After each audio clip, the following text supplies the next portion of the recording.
Welcome to the Author Spotlight podcast by Morpheus Publishing, an exciting new podcast hosted by Justine Martin, CEO and founder of Morpheus Publishing. Justine is an accomplished author, publisher, writing coach, and illustrator. She will guide you through the captivating journey of bringing your words to the world, crafting stories that matter, tales that inspire, and books that make a difference. In each episode, Justine and Morpheus Publishing will spotlight a new author who has published an amazing book in genres such as personal development, self-help, children's picture books, and memoirs. Through the help of Morpheus Publishing, these authors have turned their dreams into reality, and now, you get to hear their stories. Join us on this journey as we explore the world of writing, publishing, and the incredible stories that come to life through the Author Spotlight podcast. Welcome back, listeners, to Morpheus Publishing's Author Spotlight. And in the studio today, I've got with me Kerry Castree. How are you, Kerry? Hi, Justine. Great to be with you. So we're going to talk a little bit about Will and the Magical Sunflower. So can you tell me a little bit about yourself and your background?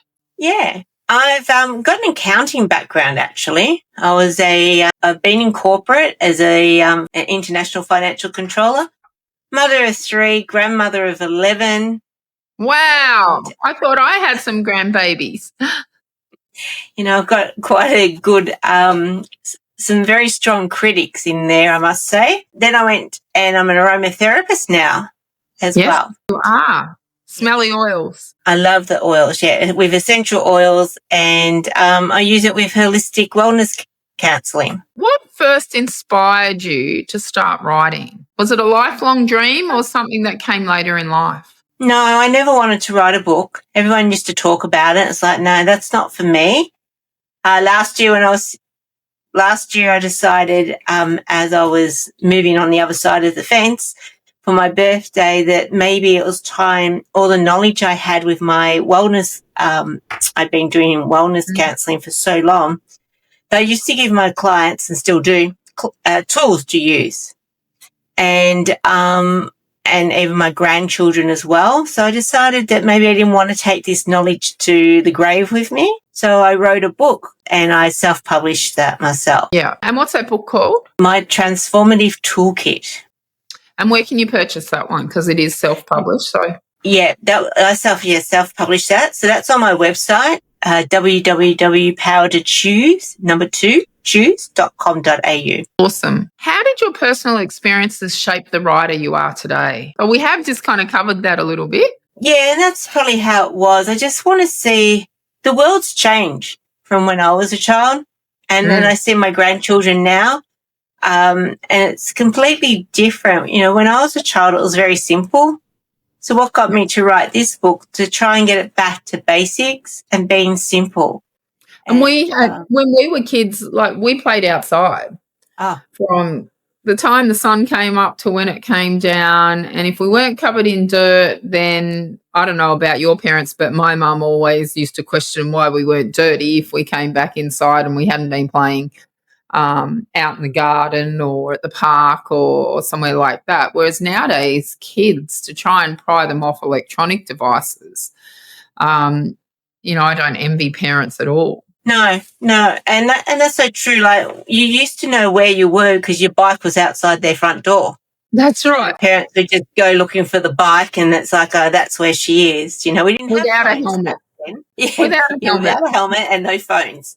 Mm. And, you know, it is completely different. And I look at the grandchildren now and, you know, there's more social media, there's more electronics. So it was about how could I get them back out into nature. You know, 3 of mine, they always make me mud pies. So they do get dirty and play in the mud, which is really good. So I want to bring that to other children as well. Awesome. So let's talk about your book. What's it called? It's called Will and the Magical Sunflower. And for those that can't see Kerry at the moment, she's actually holding up the cover of the book, and you're on the front cover, as is Will, and George, the little terrier, he's on there as well with a big sunflower behind you. He is. What inspired the story behind it? Yeah, it was interesting because what I started with and what I've ended up with are two different projects, which has been really interesting. The book's taken its own little life and run with it, different to what I started with it. But what inspired me originally was Will. He was my little gardener, and he loves sunflowers. And Will is actually your grandson. Will was, yes, when I wrote this, Will was 5.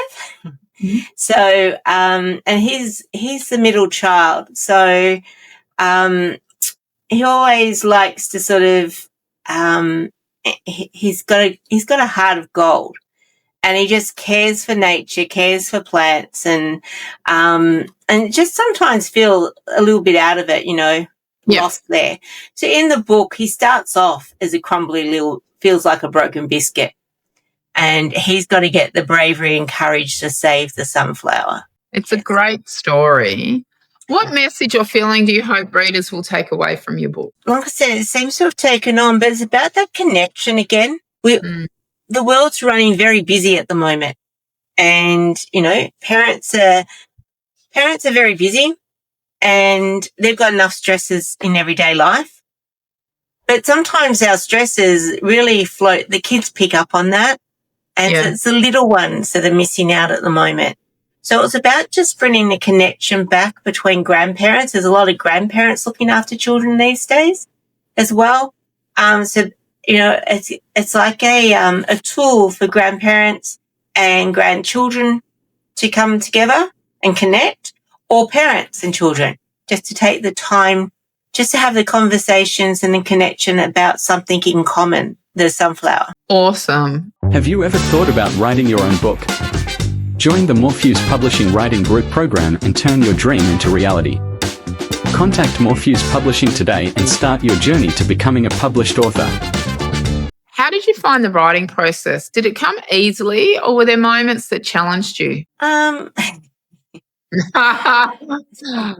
you say that. I'm going to put the challenge because definitely my 8-year-old grandson, who's probably my biggest critic and my best accountability buddy, reminded me last night that he wouldn't read another book I was writing until I'd finished it, because Will and the Magic Sunflower actually only had 6 chapters originally, and it was for a younger audience, and it was very nice. But my critics kept asking, which are the grandkids, where's the baddie?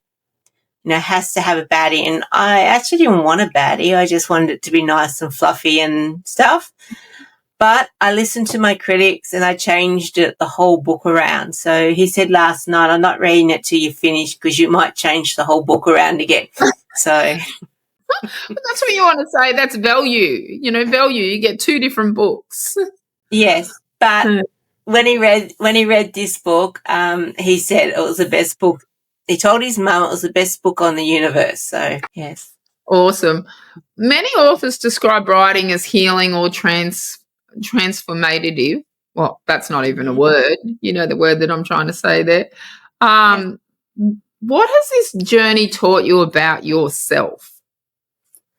Transformative. That's the word I'm looking for. Transformative. Transformative, yeah. And I think I've touched on it already. What I thought the book would do has actually got bigger with that. So let's talk about that. Yeah. Let's talk about, so you wrote this book to bring connection for children and those that are reading it, so grandparents and parents that are reading it to their kids, and then the kids reading it themselves. But it has taken on a life of its own, but that's because you've been pushing it as well. Let's talk about some of the things that have happened and the ideas that have come from that. I know what they are, but in regards to the workshops and community centres. So look, I'm a person that gets bored very easy. Yep. And, I didn't want to be the one to just to go and I wanted to do author talks, but I wanted to be different. It's people that know me would say, yeah, that'd be right. But I wanted it to be fun. I get bored very easy. So, and someone telling me about their books, you've got me probably for 5 minutes and then I may turn off. So, and children, I work with children and special needs children, you know, they turn off even quicker. So I wanted something that would make it fun, interactive. So in chapter 2, there's glowworms. So what I've done is I've actually put in a workshop together which brings literacy and science together. And so it brings sustainability, where the children come in, learn about the connection between Will and his grandma, learn about worms, and then we take it on another level where we bring in some worms and soil. We learn about composting. We learn what worms do for the soil. We learned a little bit about seed saving. And they even also get a little rubber worm to go home, not a real one, a little rubber worm to go home, where they can actually name their worm and have it very similar to a worry worm. So when Will was sort of feeling broken and you know, worried, he'd go and talk to the worms. And now every child that comes to a workshop would get a packet of 6 seeds that they can take home. So it goes on after the workshop. 6 sunflower seeds. Sunflower seeds, yep. And plant it with their siblings. And then they've got their own little worm, rubber worm this is, but it looks real and feels real. And that's their little worm that if they've got a problem, that they've had a bad day at school or something's happened and they've got no one to talk to, they can talk to their worm. Yep.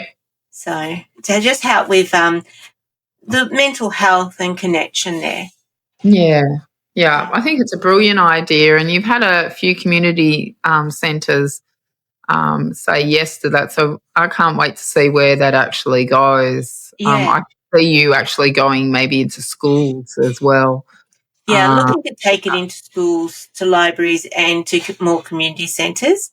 This week I've approached 2, and before I've left the building, they've both booked a workshop. Awesome. So that's fantastic. And it's about, for the workshops as well, it's about the parents and the parents and the child coming together, or the grandparents and the child coming together. Yep. And so you haven't even launched your book yet to the general public. It has on Amazon online, but you haven't had your book launched. That's coming up this week. So for you to actually have achieved this and put it out there, you know, pat yourself on the back for that one, Kerry, because you've been very proactive on your own marketing for that. So because it has been up on Amazon for a few weeks and you've sold some copies, has anyone, well, you've sold enough to become an Amazon best-selling author, has anyone shared feedback or a story about how the book has touched them? Yeah, it was interesting, and I've had different people, like, you know, I gave one to my 8-year-old who's not my gardener. And he got it Wednesday night, and he got up at 6 a.m. Thursday morning to finish it. Wow. And then we had a discussion about it, what he liked about it, what he learnt about gardening. So that was really, really interesting. So it was good to see from a little person's point of view.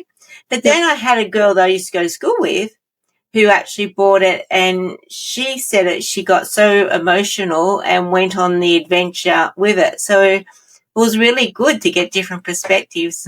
And different ages. Yeah, that's right. What part of the story? Reading it to children.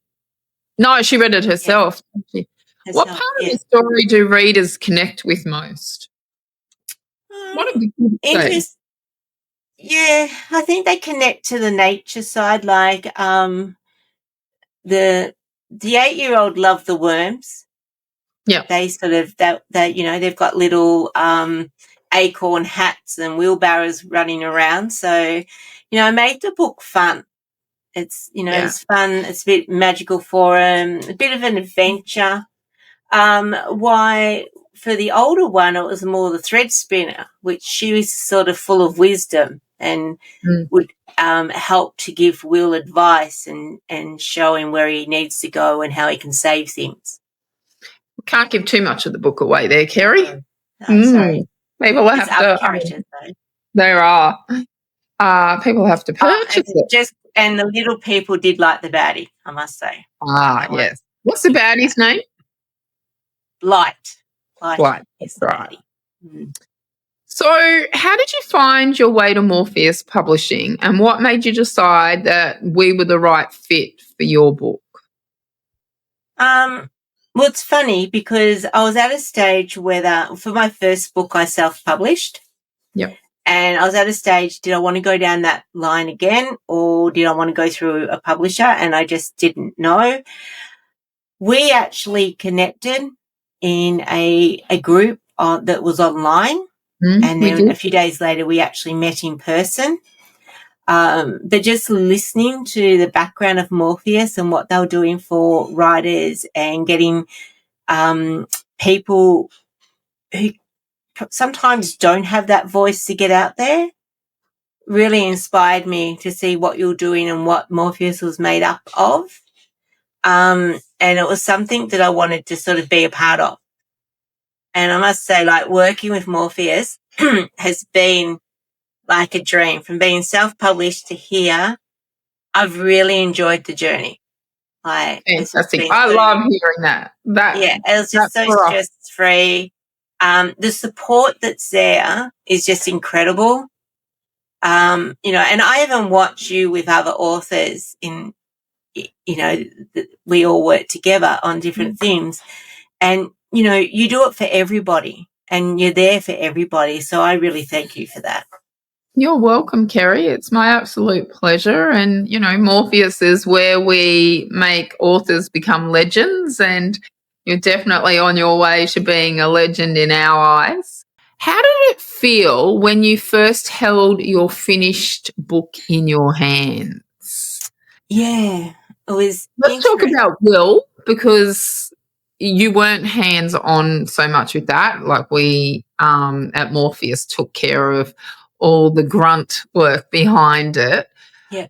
How did it feel? Because I got you to video it when the book came. Okay. Yep. It's interesting because and I've actually videoed it twice now, because the first time was when I got the book. And that was like, because I rewrote the book and changed it completely, which my poor daughter-in-law was a little bit, she couldn't understand why, because she loved the first one. But like I said, there was no baddie in it. And I had to keep my readers happy, which were the children. But, so it was the excitement and just a sense of achievement. Like to...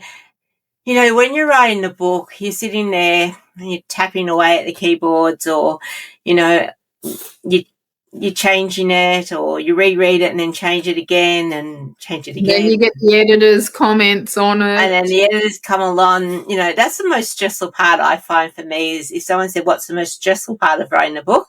It's the editing. And I don't do it, but, and I must say, compared to the two books, the second book, editing was really no problem. It got through a lot quicker than my first one. So I'm very grateful for that. We have a very good editor on board.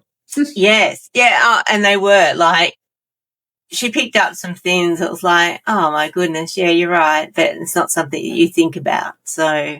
And you were great to work with as well, Kerry, because you took on board everything that Lynn had actually recommended for the book to make it flow better and to give the story more depth.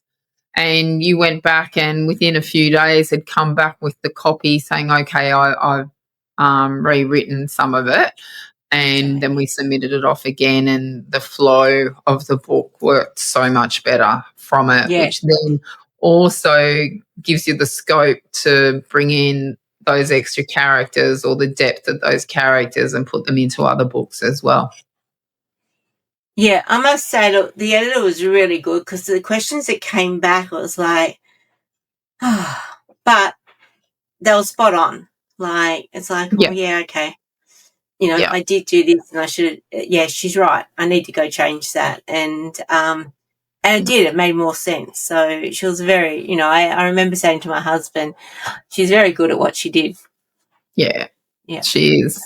We like having her on board at Morpheus. So, Kerry, what's next for you? Are there any upcoming projects, book launches, or new ideas brewing? Okay, so after this book launch, we're still going to push to go into community centres, libraries, and things like that. Up to chapter 4 in the next book, which is Will and the Secret Strawberry. So you're doing a series of books? Well, yes, and this is the funny thing is that, I told you I had a little accountability buddy. Not sure whether buddy will be the word in the end. But I had 3 in my series, and we had a discussion. You met me. Well, I met you, but now, thank goodness, maybe do not talk to him at the book launch because he doesn't need any more of your ideas, I must say. I think we're up to book. So I had 3 in my mind, and he's pushed me out to 5 at the moment. Yep. So, so we've got 5 books going, and I've got a structure of who comes in each book, and they've programmed it very well. They're all about the garden as well, and the same kind of theme, but a different story, but similar characters running through. Similar characters, different baddies coming through. They do different things, different emotions. Yep. Next book's got more frustration in it and less patience. So they're different ones, different little characters that attack the garden as well. So we have to deal with that. What's attacking the strawberries? Sir Peck-a-Lot. He's a little black bird called Sir Peck-a-Lot. I love that. Pecks at the strawberries. He hasn't come in. Plus, we've got a new Will's in the first one, but the baby who's 3, Hamish, he comes in the second one, and he's just chaos. Yeah. So, which upsets Will that he's allowed to come and garden. Yeah. But he likes to stick things on his nose and play in muddy puddles, and yes, there's chaos. Are you loving the podcast so far? Imagine the possibilities if you had Justine Martin guiding you through your writing journey. Whether you're crafting your next big book or perfecting a personal project, Justine's expertise can elevate your work. Don't miss out on the chance to work with a seasoned pro, ready to take your writing to the next level. Message us today and let's make your writing dreams come true. If you could give one piece of advice to aspiring authors listening right now, what would it be? Just write your story. Don't think about it. It doesn't have to flow. Just put your words on paper. Yep. One of the best things that you've taught me, and I hear you tell our group quite often, is just write 10 minutes a day. Yep. That's, just excellent advice. Doesn't have to make sense or doesn't have to flow into a chapter. Just write 10 minutes a day. And, right. Later on, it all comes together. But, sometimes when we're first starting, we need to go, we think we need to write chapter 1 and then chapter 2 and it's a flow. But it's just putting the words on, and then it's like putting a jigsaw puzzle together. So, and then you're there too to help put those pieces together or to add some pieces. That's right. So we run the next book.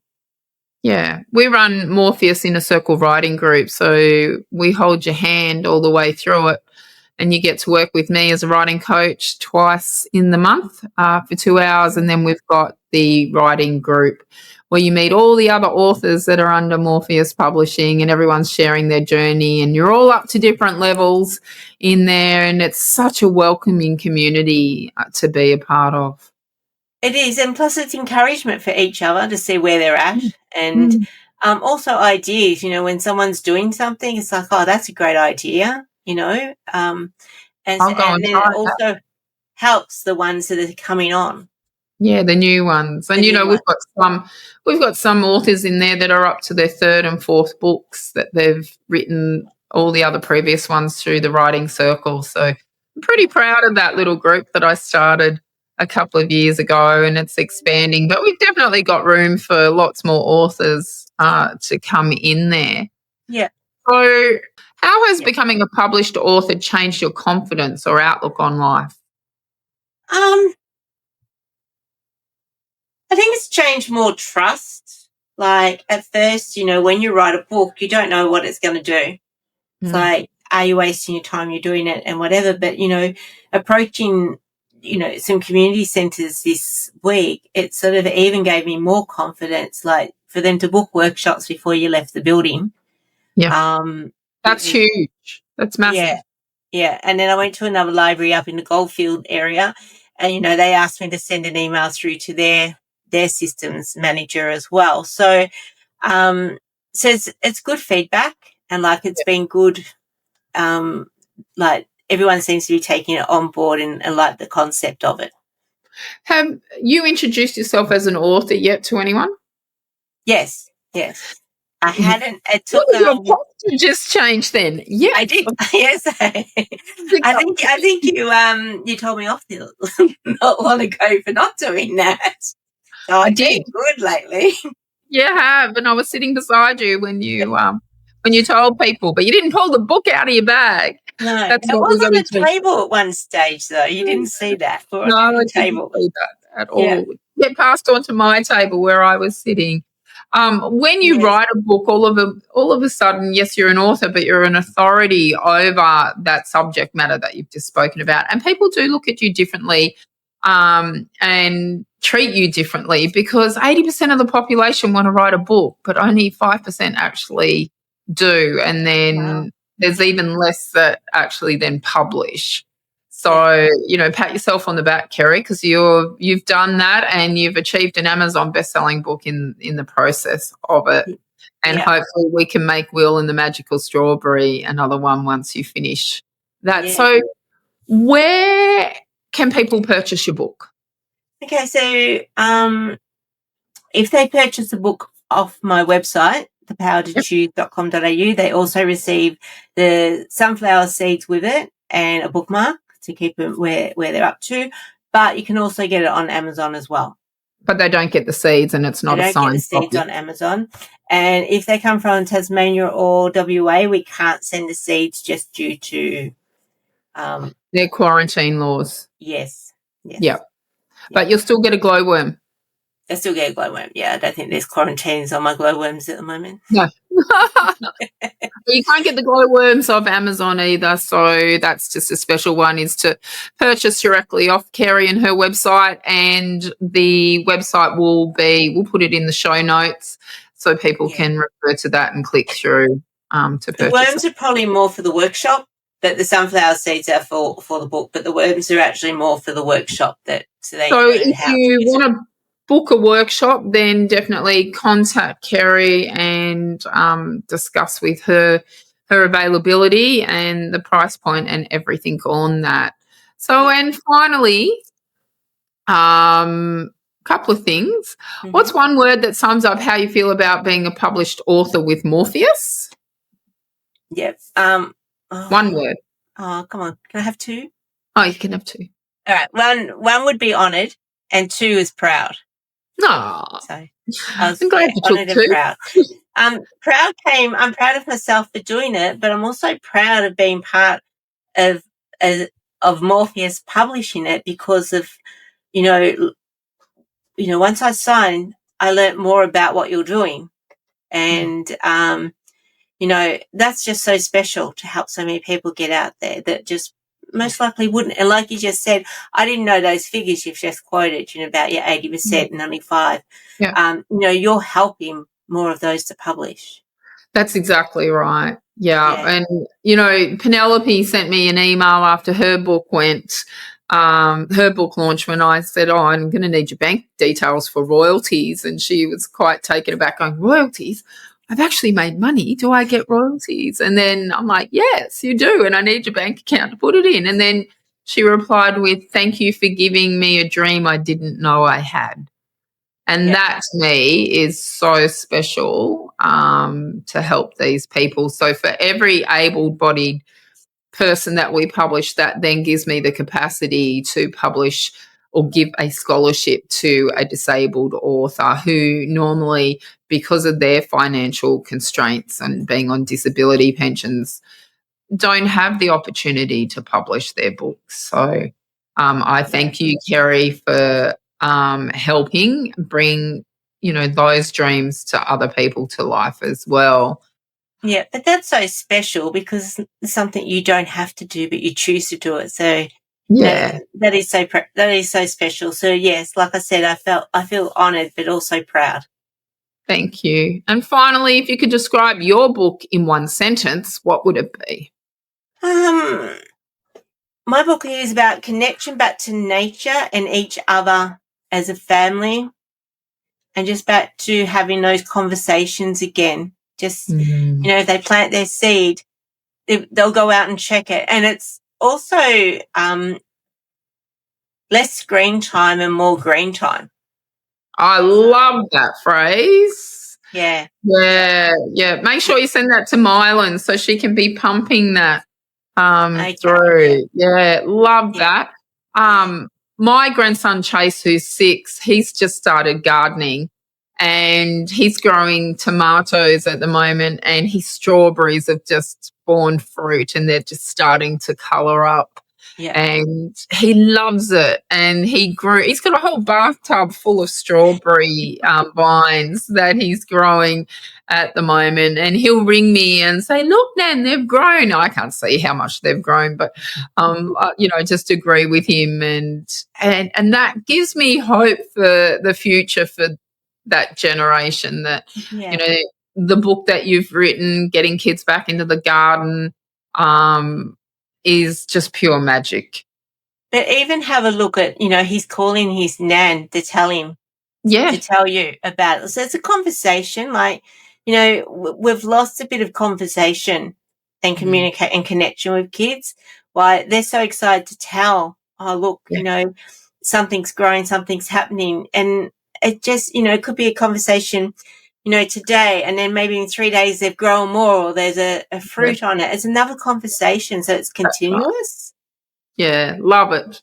Well, Kerry, thank you very much for joining me on the Author Spotlight today. I can't wait to see where your book goes and what it does, and then the next book that'll be out probably around mid next year, or we might be able to get it done a bit sooner. So listeners, look out for the next one after this. But you can get Will and the Magical Sunflower from Kerry's website. Like I said, all the details will be in the show notes, or you can purchase it off Amazon if you're on the other side of the world. So thanks for joining us.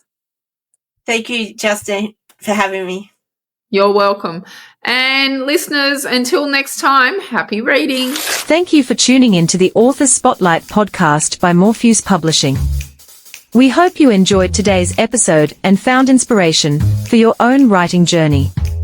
Don't forget to follow and subscribe to our podcast for more exciting content and author insights. Stay connected with us on social media at Morpheus Publishing, and visit our website at www.morpheuspublishing.com.au to discover how we can help you bring your book dreams to life. Remember, don't wait. Take the first step now and turn your dreams into reality. See you next time.